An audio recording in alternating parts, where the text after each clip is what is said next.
Desperté esa mañana como cualquier otra. Abrí los ojos, estiré los brazos y sentí un silencio extraño. No era el silencio normal de una casa tranquila. Era un silencio vacío, hueco. Me levanté de la cama y caminé hacia la sala. Y entonces lo vi. Nada. Absolutamente nada. Mi sofá no estaba. La televisión había desaparecido. La mesa del comedor, las sillas, los cuadros de las paredes, todo se había esfumado. Caminé por cada habitación como un fantasma recorriendo su propia tumba. La cocina, sin refrigerador, sin estufa. Mi cuarto, sin el viejo ropero de madera que había pertenecido a mi padre. Incluso las cortinas habían sido arrancadas de las ventanas. Mi hijo, Héctor, había vendido todo lo que yo tenía. Antes de continuar con esta historia que me partió el alma, quiero pedirte un favor. Si este relato te está tocando el corazón, suscríbete al canal. Estamos a punto de llegar a los 7,000 suscriptores y tu apoyo significa el mundo para mí. Además, déjame un comentario, diciéndome desde qué país me estás viendo. Y si puedes darle like a este video, ayúdame a llegar a los 300 likes. Ahora sí, déjame contarte cómo llegué a este momento de mi vida. Me quedé parado en medio de lo que antes era mi sala. Mis piernas temblaban, no de miedo, no de sorpresa, sino de una emoción que no sabía nombrar en ese momento. Rabia, tristeza, decepción, todas al mismo tiempo. Encontré una nota sobre el piso de cemento desnudo. La letra era de Héctor. Papá, necesitaba el dinero. Valentina y yo vamos a Europa a conocer a su familia. No podía llegar allá como un muerto de hambre. Te prometo que cuando vuelva te repondré todo. Son solo 10 días. Entiéndeme. Entiéndeme. Esas dos palabras resonaron en mi cabeza como un eco burlón. Doblé el papel con manos temblorosas y lo guardé en mi bolsillo. Miré a mi alrededor una vez más. Las paredes desnudas me devolvieron la mirada. Los cables colgando donde antes había lámparas. Las marcas en el piso donde los muebles habían descansado durante años. Y en ese momento tomé una decisión. No iba a llamarlo, no iba a gritar, no iba a rogarle que volviera. Iba a esperar. 10 días, había dicho. 10 días para disfrutar de una vida de lujo construida sobre las cenizas de mis sacrificios. Lo que Héctor no sabía es que yo también tenía 10 días. 10 días para prepararle una sorpresa que jamás olvidaría. Me senté en el suelo frío de mi casa vacía. Cerré los ojos y por primera vez en muchos años sonreí. No era una sonrisa de felicidad. Era la sonrisa de un hombre que finalmente había comprendido algo muy importante. A veces, el silencio es la venganza más poderosa de todas. Pero lo que vendría después, eso sería algo que ni él ni su esposa verían venir. Para entender por qué el vacío de esa casa me dolió tanto, tienen que conocer mi historia. Me llamo Emilio Gonzalo Farías. Tengo 59 años, y toda mi vida ha sido una batalla constante por sobrevivir con dignidad. Nací en un pueblo pequeño de Oaxaca. Mi padre era campesino, mi madre costurera. Éramos pobres, sí, pero teníamos algo que el dinero no puede comprar: respeto mutuo y amor por la familia. Aprendí desde niño que el trabajo duro era la única herencia real que un hombre podía dejar. A los 17 años me vine a la Ciudad de México buscando una vida mejor. Trabajé en lo que fuera: cargador en mercados, ayudante de albañil, vigilante nocturno. Dormía en cuartos compartidos con 5 personas más. Comía una vez al día para poder ahorrar cada peso. Así conocí a Lucía, la madre de Héctor. Era mesera en una fonda cerca de donde yo trabajaba. Tenía una sonrisa que iluminaba incluso los días más grises. Nos enamoramos rápido, como se enamora la gente que conoce el valor del cariño verdadero. Nos casamos en una ceremonia simple. Nuestra luna de miel fue un fin de semana en Cuernavaca, compartiendo una habitación modesta y comiendo tacos en la calle. Pero fuimos felices. Cuando Lucía quedó embarazada, juré que mi hijo tendría una vida mejor que la mía. Trabajé doble turno, triple turno cuando era posible. Lucía cosía ropa por las noches para ayudar con los gastos. Juntos, poco a poco, fuimos construyendo algo. Héctor nació un martes lluvioso de octubre. Recuerdo que sostenía ese pequeño bulto en mis brazos y pensé, todo lo que haga de ahora en adelante será por él. Y cumplí esa promesa. Durante los primeros 5 años de vida de Héctor, todo fue hermoso. Éramos una familia unida, pobre, sí, pero feliz. Héctor aprendió a caminar en esa misma sala que ahora estaba vacía. Dio sus primeros pasos entre ese sofá que él vendió y esa mesa donde comíamos juntos cada noche. Pero entonces todo cambió. Lucía empezó a sentirse mal. Al principio pensamos que era cansancio, luego vinieron los estudios médicos. El diagnóstico cayó como un rayo: cáncer de páncreas avanzado. Los doctores nos dieron 6 meses. Lucía luchó durante 8. Vendí todo lo que teníamos de valor para pagar tratamientos, la poca joyería que Lucía había heredado de su madre, mi camioneta vieja. Hasta empeñé las herramientas de trabajo, nada funcionó. El cáncer era implacable. Cuando Lucía murió, Héctor tenía apenas 6 años. Recuerdo que me preguntó, «Papá, ¿cuándo va a volver mamá?». Tuve que arrodillarme frente a él con el corazón destrozado y explicarle que su madre se había ido al cielo. Lo abracé mientras lloraba, y en ese momento hice otra promesa. Sería padre y madre para él.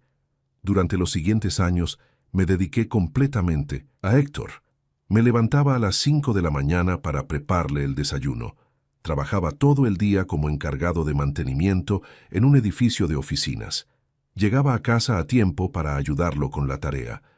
Los fines de semana, en lugar de descansar, hacía trabajos extras. Pintaba casas, reparaba techos, cualquier cosa que me diera un ingreso adicional. Héctor nunca pasó hambre. Siempre tuvo ropa limpia, aunque fuera de segunda mano. Siempre tuvo útiles escolares, aunque yo tuviera que saltarme comidas para comprarlos. Cuando llegó a la secundaria, Héctor empezó a destacar en matemáticas.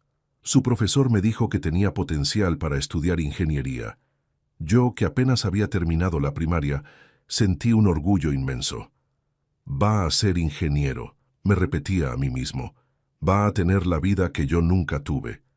Ahorré cada peso durante años para poder pagar su educación universitaria. Mientras otros padres se iban de vacaciones o compraban coches nuevos, yo guardaba mi dinero en una caja bajo mi cama. Peso por peso, billete por billete. Cuando Héctor entró a la universidad, lloré de alegría. Lo vi partir cada mañana con su mochila, rumbo a un futuro mejor. Y aunque yo seguía trabajando en lo mismo, aunque mis manos se hacían más ásperas y mi espalda dolía más cada día, me sentía realizado. Mi hijo iba a ser alguien. Durante sus años de universidad, Héctor era un buen hijo. Me llamaba seguido. Venía a casa los fines de semana.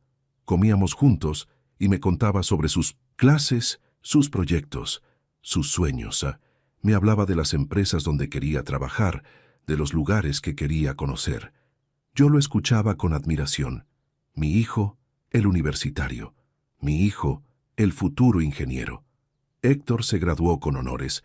El día de su graduación, me senté en esa ceremonia rodeado de familias elegantes, con sus trajes caros y sus cámaras profesionales.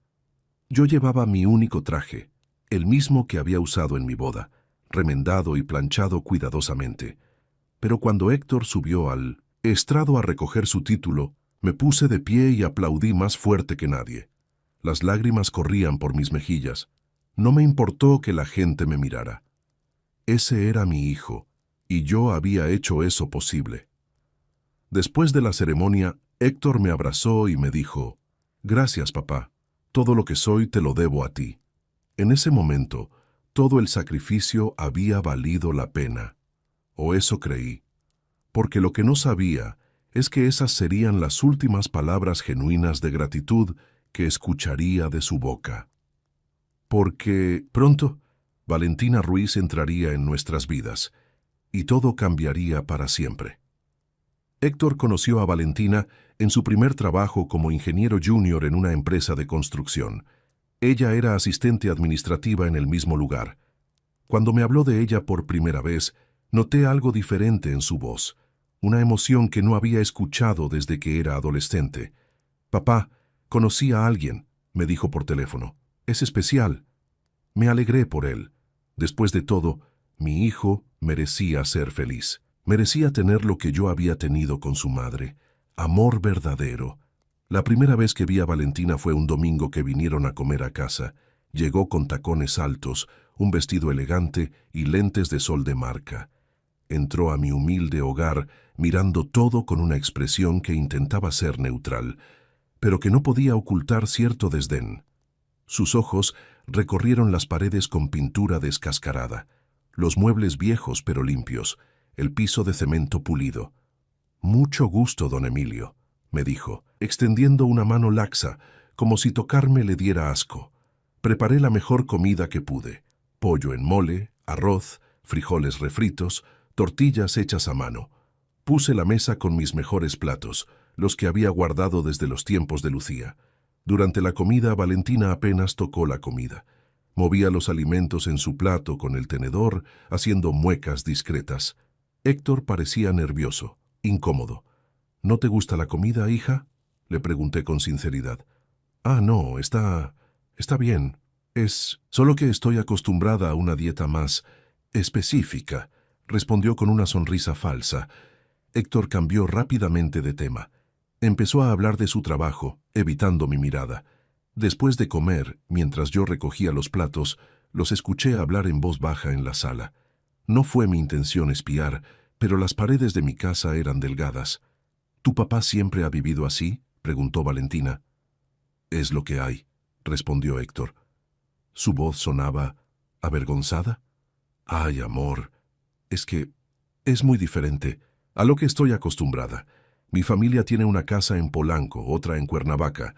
Mi papá es arquitecto, mi mamá diseñadora de interiores». «Ya lo sé. ¿Y qué van a pensar cuando conozcan a tu papá?». Silencio. Ese silencio me dolió más que cualquier palabra. «Mira, Valentina», dijo Héctor finalmente, «mi papá es buena persona. Hizo todo lo que pudo por mí. Claro, amor, no digo que sea mala persona, solo que, bueno, ya sabes, no es el tipo de familia que yo imaginaba». Me quedé parado, detrás de la puerta de la cocina, con los platos todavía en las manos, sintiendo cómo algo se rompía dentro de mí. Desde ese día, las visitas de Héctor se hicieron menos frecuentes. Al principio venía cada 15 días, luego una vez al mes. Las llamadas también disminuyeron, y cuando hablábamos la conversación era breve, superficial. «¿Cómo estás, hijo?». «Bien, papá, ocupado con el trabajo». «¿Cuándo vienes a visitarme?». «Pronto, papá, pronto». Pero pronto nunca llegaba. Un día me animé a ir a visitarlo a su departamento. Había ahorrado un poco de dinero y quería llevarle un regalo, un reloj que había visto en una tienda, nada elegante, pero funcional. Pensé que le gustaría. Toqué a la puerta. Héctor abrió y su cara mostró una mezcla de sorpresa y pánico. «¿Papá? ¿Qué haces aquí?». «Vine a visitarte, hijo. Te extraño». Miró hacia atrás, nervioso. «Es que no es buen momento, papá». En ese instante apareció Valentina detrás de él. Llevaba una bata de seda y me miró con frialdad. «Don Emilio, qué sorpresa», dijo sin un ápice de alegría en su voz. «Perdón por venir sin avisar, solo quería ver a mi hijo». Héctor salió al pasillo y cerró la puerta detrás de él. No me invitó a pasar. «Papá, ¿qué necesitas?». «¿Qué necesitaba?». Necesitaba a mi hijo. Necesitaba que volviera a ser el joven que me abrazaba después de graduarse. Necesitaba sentir que los sacrificios habían valido la pena. Pero no dije nada de eso. Solo quería verte, hijo, y darte esto. Le extendí la caja con el Lian O'Neill reloj. La tomó sin abrirla. «Gracias, papá. Pero de verdad estoy ocupado. ¿Podemos vernos otro día?». «Claro, hijo. Cuando tú quieras». Me fui de ahí con el corazón estrujado. Los meses siguieron pasando y la distancia se hizo más grande. Héctor y Valentina se casaron en una ceremonia pequeña. Ni siquiera me invitaron. Me enteré una semana después cuando finalmente me llamó. «Papá, tengo que decirte algo. Valentina y yo nos casamos». Silencio de mi parte. «¿Papá?». «Felicidades, hijo». «Es que fue algo rápido. Solo fuimos al juzgado». nada formal. Entiendo, pero no entendía. No entendía cómo mi hijo, a quien había criado con valores de familia y respeto, podía casarse sin siquiera decírmelo antes, sin darme la oportunidad de estar ahí, de abrazarlo, de bendecirlo. La verdad es que Valentina lo había convencido de que yo sería un estorbo, de que mi presencia, con mi ropa humilde y mis modales simples, arruinaría sus fotos de boda, de que sus amigos de clase alta se burlarían. Y Héctor había aceptado. Había elegido la aprobación de ella sobre el amor de su padre. Un día, meses después de su boda, me llamó con una noticia que pensó que me alegraría. Papá, Valentina y yo nos vamos de viaje a Europa. Vamos a conocer a su familia. Su abuela vive en Madrid, tiene tíos en París. Va a ser increíble. Qué bien, hijo. Me alegro por ti. Sí, solo que, bueno, es un viaje caro y queremos causar una buena impresión. Ahí estaba, la verdadera razón de su llamada. ¿Necesitas dinero?, pregunté, aunque sabía que no tenía mucho para dar. No, papá, ya lo tenemos resuelto. No sabía en ese momento lo que significaba resuelto. No sabía que su solución era vender todo lo que yo tenía. No sabía que en unos días despertaría en una casa completamente vacía. 3 días antes de que despertara en esa casa vacía, Héctor vino a visitarme. Debía haber sospechado que algo andaba mal. Hacía meses que no aparecía, y de repente llegó con Valentina, sonrisas forzadas y una amabilidad excesiva. «Papá, ¿cómo estás? ¿Te ves bien?», dijo Héctor abrazándome. El abrazo se sintió mecánico, ensayado. «Bien, hijo. Qué sorpresa verlos». Valentina entró a mi casa con menos disimulo que la primera vez. Esta vez directamente evaluaba cada objeto con la mirada. Se detuvo frente al viejo librero de madera. «¿Este mueble es antiguo?», preguntó tocando la superficie. «Era de mi padre», respondí con orgullo. «Tiene más de 70 años. Lo traje desde Oaxaca cuando vine a la ciudad». «Interesante», dijo ella, intercambiando una mirada con Héctor que no supe interpretar en ese momento. Nos sentamos a tomar café. Héctor parecía inquieto, moviendo la pierna constantemente, evitando el contacto visual directo. «Papá, te tenemos que contar algo», comenzó. «Valentina y yo tenemos una oportunidad increíble. Nos vamos a Europa por 10 días. Vamos a conocer a toda su familia. Su abuela está muy emocionada». «Qué bien, hijo. Me da gusto por ustedes». Valentina tomó la palabra, su voz empalagosa y falsa. «Sí, don Emilio. Es una oportunidad única. La familia de mi mamá es muy... bueno, tienen cierto estatus, y queremos asegurarnos de causar la impresión correcta». «Entiendo». «El problema», continuó Héctor, ahora mirando al piso, «es que necesitamos hacer algunas compras, ropa adecuada para las cenas formales, algunos regalos para la familia. Ya sabes cómo son esas cosas». Aquí venía el verdadero motivo de la visita. «¿Cuánto necesitan?», pregunté, aunque sabía que los ahorros que me quedaban eran mínimos. «No, papá, no venimos a pedirte dinero», dijo Héctor rápidamente, demasiado rápidamente. Valentina sonrió. «Lo que pasa, don Emilio, es que estábamos pensando... Usted vive solo en esta casa, ¿verdad?» «Sí, y tiene muchas cosas que realmente no usa. Muebles viejos, electrodomésticos que deben consumir mucha luz». Héctor me contó que ese refrigerador tiene como 20 años. 25, corregí, pero funciona perfectamente. Exacto, funciona. Entonces podría venderse, y con ese dinero usted podría comprar uno nuevo más eficiente. Su lógica retorcida me dejó sin palabras. Héctor intervino. «Lo que Valentina quiere decir, papá, es que podríamos ayudarte a vender algunas cosas que ya no necesitas. Y de paso nosotros podríamos usar parte de ese dinero para el viaje. Cuando regresemos, te compramos todo nuevo. Te lo prometo». Me quedé en silencio, procesando lo que estaban sugiriendo. «No entiendo bien. ¿Quieren vender mis cosas para pagar su viaje?» «No así, papá, suena horrible cuando lo dices así», protestó Héctor. «Es más como un préstamo temporal donde en lugar de dinero usamos objetos que son míos». «Pero que nosotros te vamos a reponer», insistió Valentina. «Y mejores. Imagínese, don Emilio, una sala nueva, una televisión de pantalla plana, un refrigerador moderno. Le estaríamos haciendo un favor. La sangre me hirvió, pero mantuve la calma. ¿Y si digo que no? El ambiente cambió, instantáneamente. Valentina endureció su expresión. Héctor se tensó. Papá, sería muy decepcionante, dijo Héctor. Después de todo lo que hemos planeado, Valentina ya le contó a su familia que vamos. Si no llegamos con las apariencias adecuadas, quedaremos como unos muertos de hambre. ¿Y qué tiene de malo ser humilde? Valentina soltó una risa amarga. Ay, don Emilio, con todo respeto, usted no entiende cómo funciona el mundo de ahora. La imagen es todo.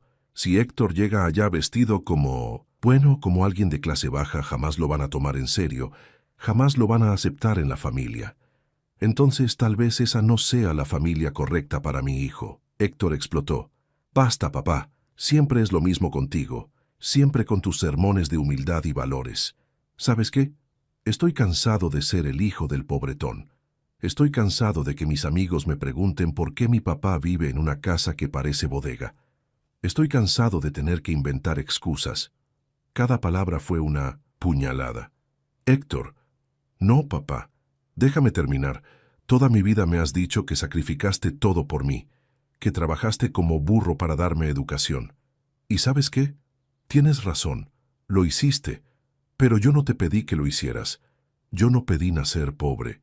Yo no pedí crecer sin madre. Yo no pedí vivir con la vergüenza de traer amigos a casa y que vieran esto, señaló alrededor con desprecio. Valentina puso una mano sobre el hombro de Héctor, satisfecha. Había ganado. Había convertido a mi hijo en esto. Héctor tiene razón, don Emilio. Él merece una vida mejor, y si usted realmente lo ama, lo dejará tener esa vida, o es que prefiere que se quede estancado aquí, viviendo como usted para siempre. Me puse de pie lentamente. Mis piernas temblaban, pero no de debilidad, de furia contenida. Fuera de mi casa. ¿Qué?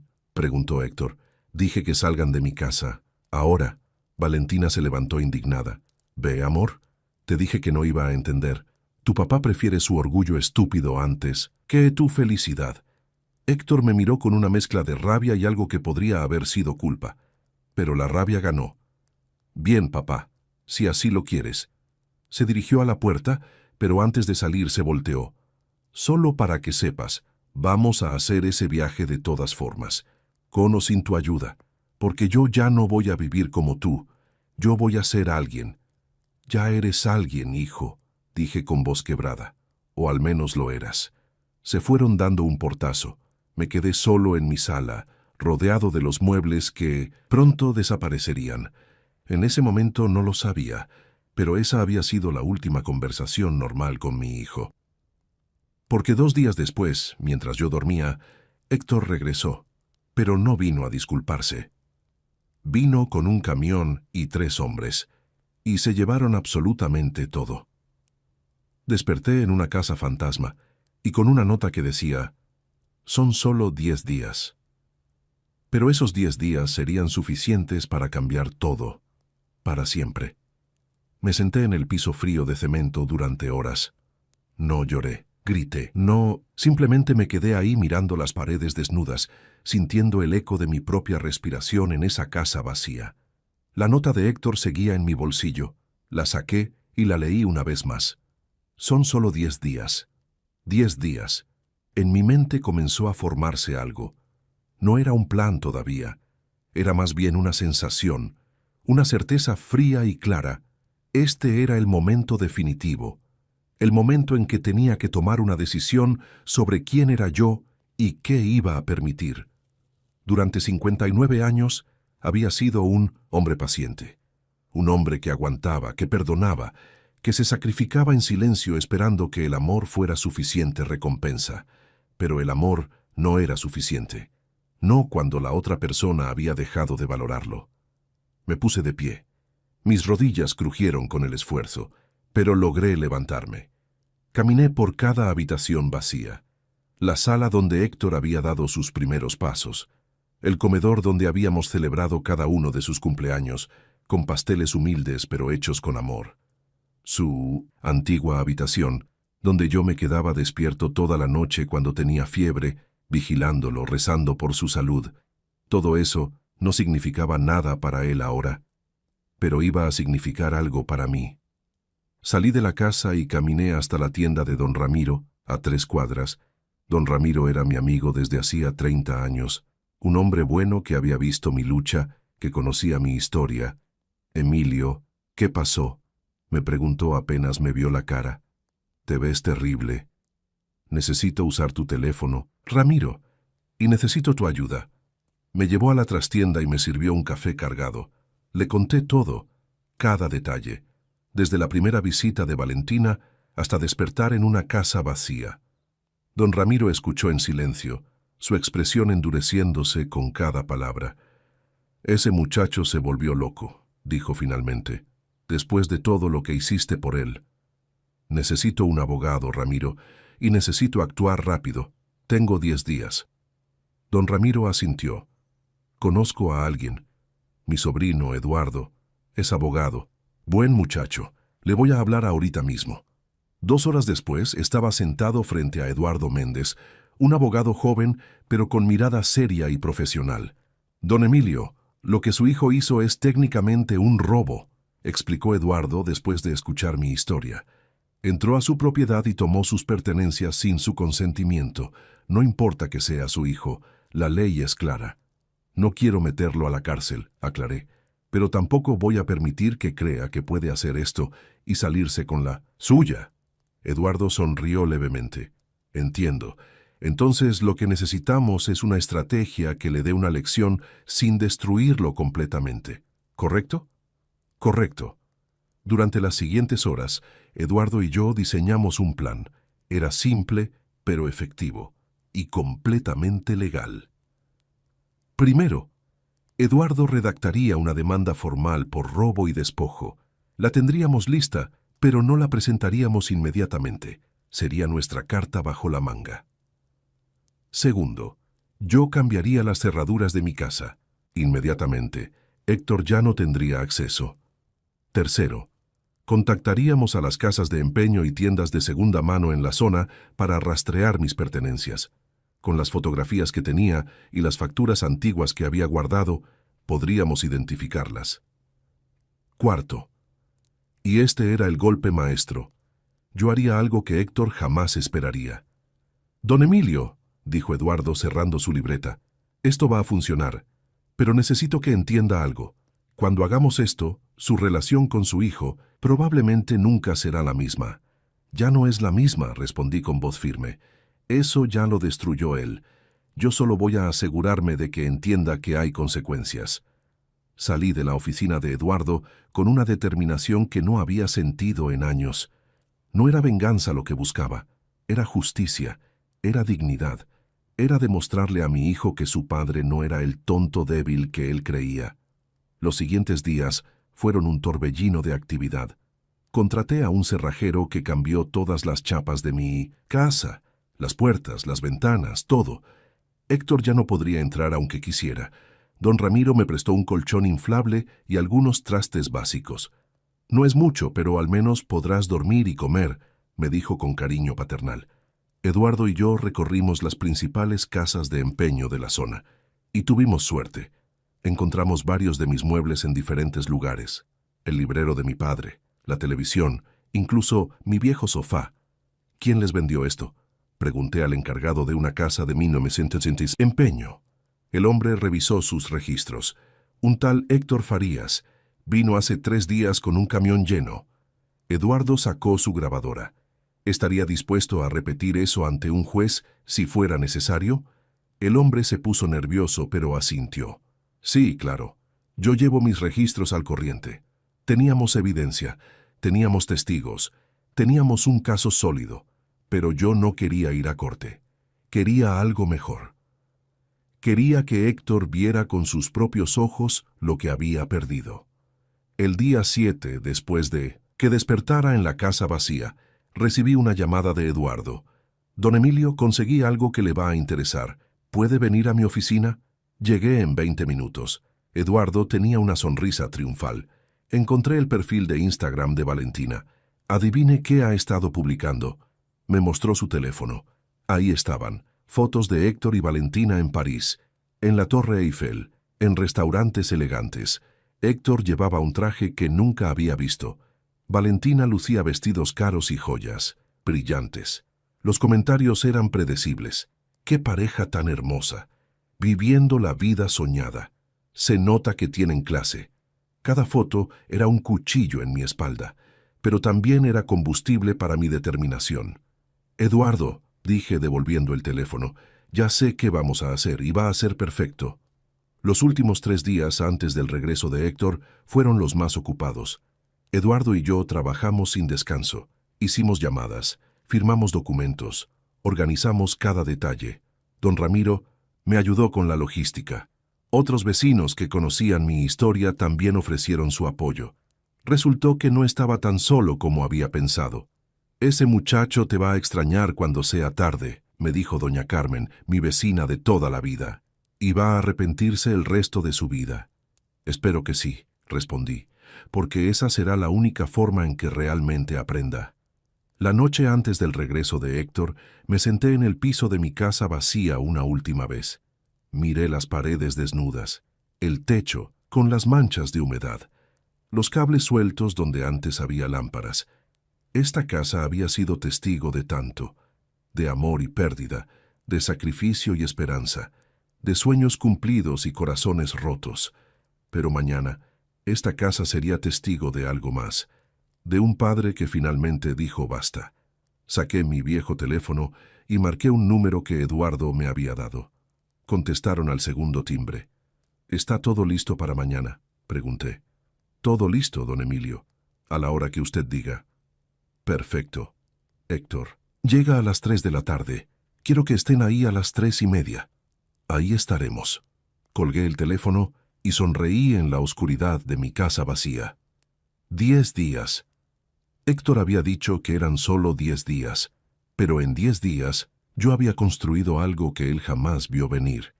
Y mañana, cuando él cruzara esa puerta esperando encontrarme derrotado y sumiso, iba a encontrarse con la sorpresa de su vida. El día llegó. Me desperté temprano, aunque apenas había dormido. La adrenalina corría por mis venas como electricidad. Hoy era el día en que todo cambiaba. A las 2 de la tarde recibí un mensaje de un número desconocido. Era Héctor. «Papá, llegamos en 1 hora. Necesito hablar contigo». No respondí. Me vestí con mi mejor ropa. No era gran cosa, pero era digna. Me peiné cuidadosamente, me afeité. Quería verme bien para lo que venía. A las 2:45 de la tarde, escuché el sonido de un coche estacionándose frente a mi casa. Miré por la ventana. Era un taxi. Héctor y Valentina bajaron con maletas elegantes, vestidos con ropa cara, bronceados por el sol europeo. Se veían felices, triunfantes, como si acabaran de conquistar el mundo. Tocaron la puerta. No abrí. Tocaron de nuevo, más fuerte. «Papá, ¿estás ahí?», gritó Héctor. Seguí sin abrir. Escuché a Valentina quejarse. «Qué ridículo.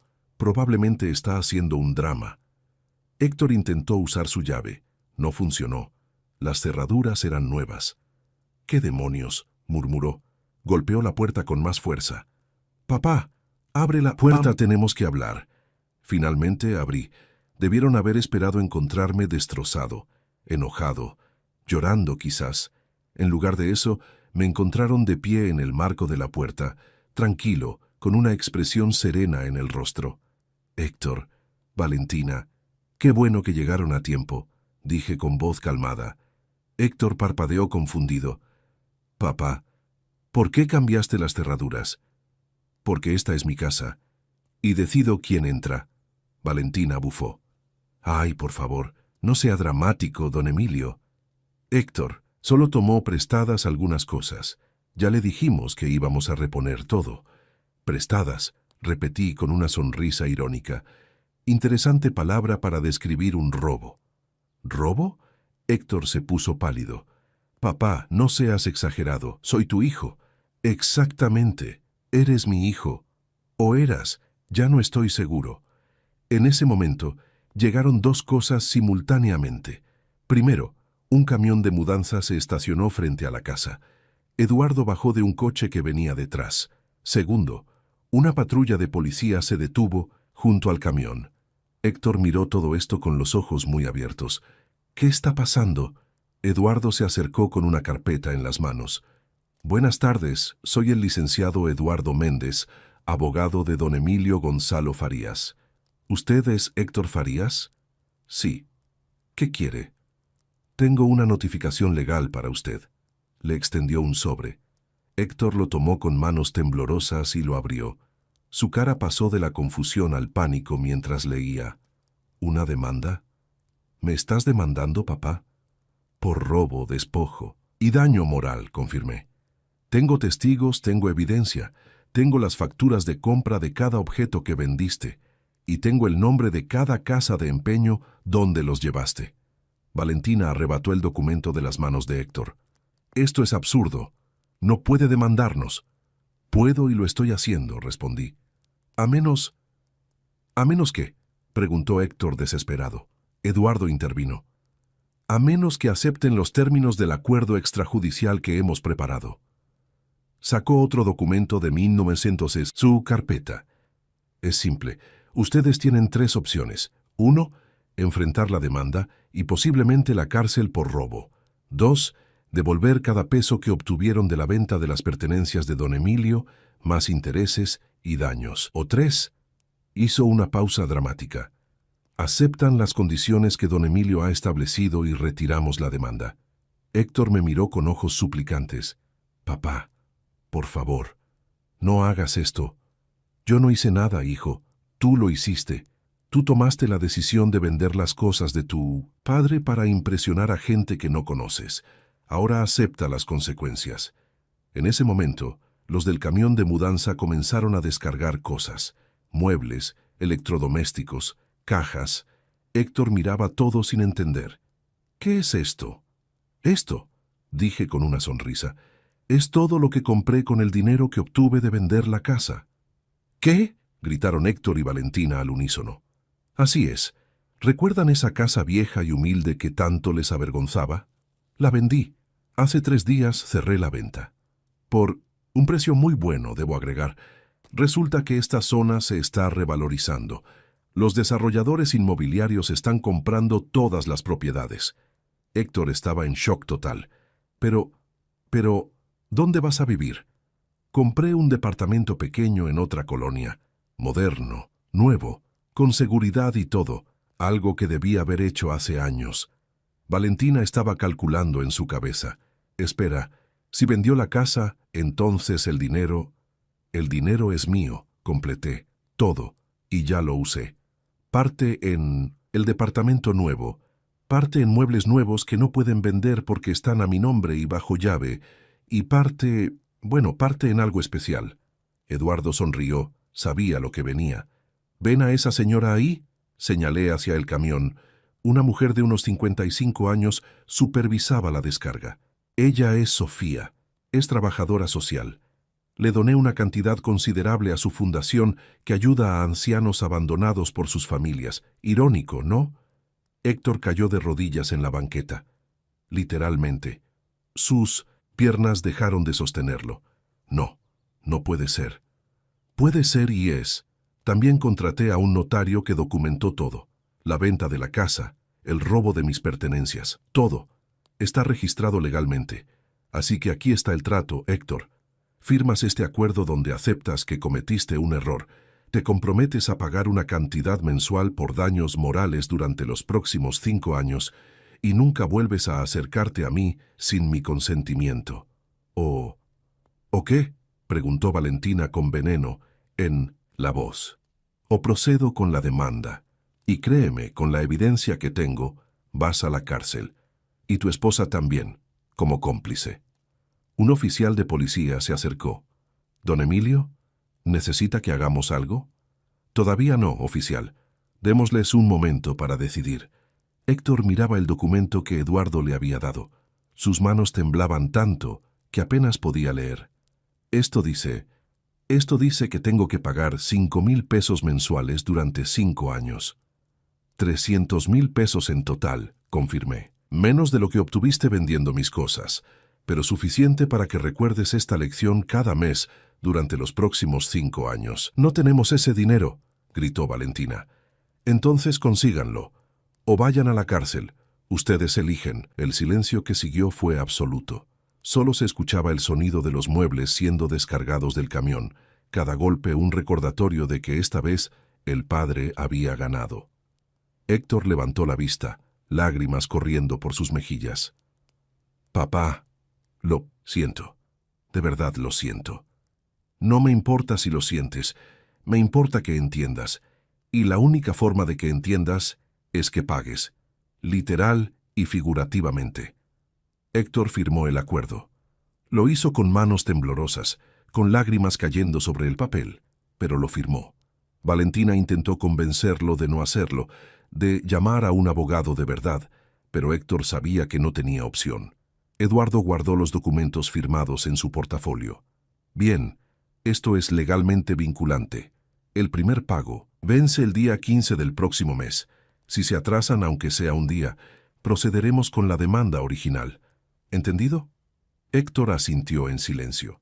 Me acerqué a mi hijo. Él me miró con ojos rojos, esperando quizás un abrazo, una señal de perdón. No se la di. Héctor, durante 59 años he sido un hombre de sacrificios. Me sacrifiqué por tus abuelos. Me sacrifiqué por tu madre. Me sacrifiqué por ti. Trabajé hasta que me dolieron los huesos. Pasé hambre para que tú comieras. Dormí en el suelo para que tú tuvieras cama. Y lo hice todo con amor, sin pedir nada a cambio excepto respeto. Mi voz se quebró levemente, pero continué. Pero tú no me respetaste.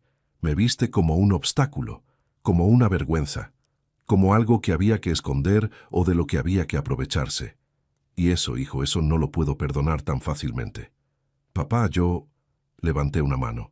No, ya no quiero escuchar tus excusas. Los siguientes 5 años vas a pagar. Vas a recordar cada mes lo que hiciste. Y tal vez, tal vez al final de esos 5 años habrás aprendido algo. Valentina intervino, su voz llena de odio. Usted es un anciano amargado que no soporta ver a su hijo feliz. Me volteé hacia ella. Y tú eres una mujer superficial que confunde las apariencias con la felicidad. Convertiste a mi hijo en alguien que yo no reconozco. Pero ¿sabes qué? También te hice un favor. ¿Un favor?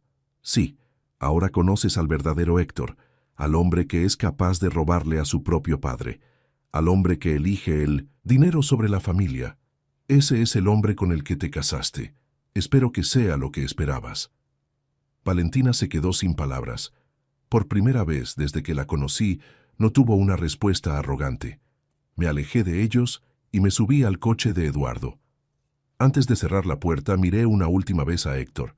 Hijo, mi puerta siempre estuvo abierta para ti, pero tú elegiste cerrarla. Ahora tendrás que vivir con esa decisión. Eduardo arrancó el coche. En el espejo retrovisor, vi a Héctor caer de rodillas en medio de ese departamento vacío, llorando. Valentina estaba a su lado, gritándole cosas que no alcancé a escuchar. ¿Está bien, don Emilio?, preguntó Eduardo mientras conducía. Sí, respondí. Y por primera vez en mucho tiempo, era verdad. 3 meses después. Recibí el primer pago de Héctor, exactamente 8.500 pesos, depositados el día 15, como lo establecía el contrato. No hubo mensaje, no hubo llamada, solo el comprobante de transferencia. Con ese dinero compré un refrigerador nuevo, no uno lujoso, sino uno simple y funcional, como siempre había sido mi estilo. Cada mes llegaba el pago, puntual, mecánico, frío. En el 6.º mes, recibí un mensaje de Héctor, solo 3 palabras. Lo siento, papá. No respondí. En el 10.º mes otro mensaje. Valentina y yo nos separamos. Tenías razón sobre ella. Tampoco respondí. La verdad es que no sentía alegría por su sufrimiento, pero tampoco sentía pena. Sentía algo diferente, algo que tardé en identificar.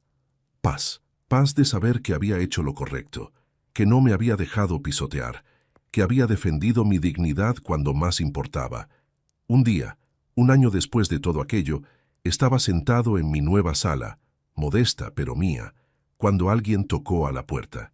Era Héctor, pero no era el Héctor arrogante que había conocido durante los últimos años.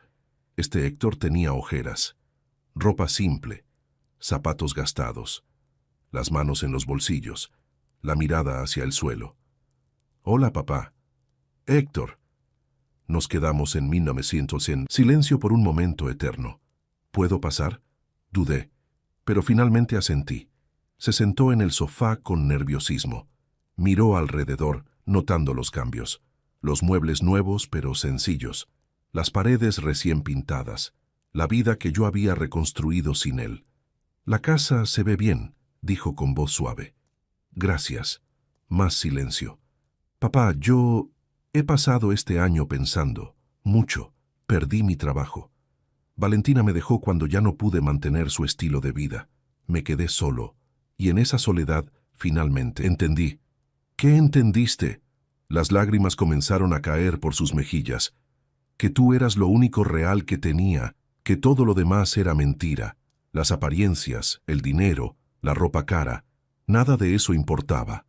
Pero yo estaba tan cegado, tan obsesionado con ser alguien que no era, que perdí a la única persona que realmente me amaba». Mi corazón se ablandó levemente, pero mantuve mi compostura. «¿Y ahora qué quieres, Héctor?». «No vengo a pedirte que me perdones. Sé que no merezco tu perdón. Vengo solo a decirte que lo siento, de verdad, y que voy a seguir pagándote cada mes hasta que salde mi deuda. No por obligación legal, sino porque es lo mínimo que puedo hacer». Se puso de pie para irse. «Héctor», se detuvo. «Siéntate». Obedeció, sorprendido. Fui a la cocina y preparé 2 tazas de café. Las llevé a la sala y le extendí una. La tomó con manos temblorosas. «No voy a decirte que está todo bien», comencé. «No voy a abrazarte y pretender que nada pasó. Me hiciste daño, hijo. Un daño profundo. Lo sé, pero», continué, «eres mi hijo, y parte de mí, por más que duela, todavía te quiere. Así que voy a darte algo que no te mereces todavía, una oportunidad. No para que las cosas vuelvan a ser como antes, porque eso es imposible, sino para construir algo nuevo, algo basado en respeto verdadero». Héctor lloraba abiertamente ahora. «Gracias, papá. Te juro que voy a ser mejor. Voy a demostrártelo». «No me lo jures, muéstramelo, con acciones, no con palabras». Bebimos nuestro café, en silencio. No era un silencio incómodo, era un silencio de entendimiento, de 2 hombres que habían perdido algo valioso y ahora tal vez podían empezar a reconstruirlo. Cuando Héctor se fue esa tarde, no lo abracé, pero le estreché la mano. Firmemente. Era un comienzo. Hoy, 2 años después de todo aquello, Héctor viene a visitarme cada domingo. Trae comida que él mismo prepara. Nada elegante, tacos, pozole, lo que sea. Nos sentamos a comer y hablamos. De trabajo, de la vida, de sus errores. Ya no está con Valentina. Trabaja en una empresa más modesta que la anterior, ganando menos, pero viviendo más tranquilo. Ya no usa ropa de diseñador. Maneja un coche viejo. Vive en un departamento pequeño. Y es más feliz de lo que jamás fue en su vida de lujos falsos. La semana pasada terminó de pagarme el último peso de la deuda. Llegó con el comprobante y una sonrisa triste. «Ya está, papá. Saldada». Tomé el comprobante, lo miré y luego hice algo que no esperaba. Lo rompí en 1900 pedazos. «Papá, la deuda económica está pagada, hijo, pero lo más importante es que pagaste la deuda moral. Aprendiste, cambiaste, te convertiste de nuevo en el hombre que yo crié, y eso no tiene precio». Héctor me abrazó. Esta vez le devolví el abrazo. Y mientras lo sostenía entre mis brazos, supe que había tomado la decisión correcta. No había sido fácil, había sido doloroso, había requerido fuerza y determinación, pero al defender mi dignidad, no solo me salvé a mí mismo. Salvé a mi hijo. Le enseñé que las acciones tienen consecuencias, que el respeto se gana, que la familia no es algo que se puede vender o desechar por conveniencia. Y ahora, mirando a ese hombre cambiado frente a mí, sé que Lucía estaría orgullosa, porque su hijo finalmente aprendió lo que ella siempre supo, que la verdadera riqueza no está en lo que tienes, sino en quién eres. Y esa es una lección que vale más que cualquier casa llena de muebles. Si esta historia te tocó el corazón, déjame saber en los comentarios qué te pareció. ¿Hice lo correcto? ¿Hubieras hecho lo mismo? Y recuerda, el respeto y la dignidad no se negocian. Jamás. Nos vemos en la próxima historia. Cuídate.